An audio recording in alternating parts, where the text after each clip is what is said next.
Hello guys, അപ്പോൾ എനിക്കൊരു കല്യാണമുണ്ട്. എൻ്റെ ക്ലോസ് ഫ്രണ്ടിൻ്റെ കല്യാണം. അപ്പം നമുക്ക് സെറ്റായാലോ?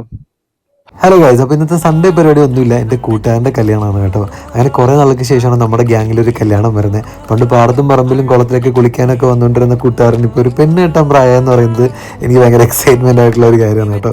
അവിടെ നേരെ ഡ്രസ്സൊക്കെ മാറി വീട്ടിൽ നിന്ന് ഇറങ്ങി. ഇന്ന് 10ാം ക്ലാസ്സിൽ എൻ്റെ കൂട്ടുകാർ വരുന്നതിൻ്റെ ഒരു സ്പെഷ്യാലിറ്റിയും കൂടിയുണ്ട്.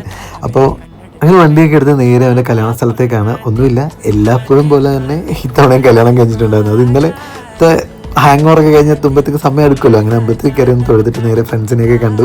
അങ്ങനെ അവരുമായിട്ടായിരുന്നു വർത്തമാനമൊക്കെ പറഞ്ഞ് കുറച്ച് നേരം കഴിഞ്ഞിട്ട് നേരെ ഫുഡ് കഴിക്കാൻ പോയി. ഡെയിലി ചോറ് കഴിക്കുന്നത് ഞാനാണെങ്കിലും ചോറിനോടുള്ളൊരു കൊതി എനിക്ക് ഒരിക്കലും മാറില്ല കേട്ടോ. അങ്ങനെ ചോറും കഴിച്ച് നല്ല പായസവും പപ്പടവും ബോളിയൊക്കെ കഴിച്ചിട്ട് നേരെ കൂട്ടുകാരൊക്കെ വന്നിരുന്ന് കുറേ നേരം ഞങ്ങൾ എന്തൊക്കെയോ വർത്തമാനം പറഞ്ഞ് ഇങ്ങനെ കളിയാക്കിയും സമയം പോയത് അറിഞ്ഞില്ല. അങ്ങനെ കല്യാണച്ചെറുക്കം വന്നു, അവനെയും വീട്ടിൽ പറഞ്ഞു വിട്ടിട്ട് നേരെ വീട്ടിലോട്ട് വന്നേ വരെയാണ്. നല്ല ഉറക്കമുണ്ട്. അപ്പോൾ ബൈ.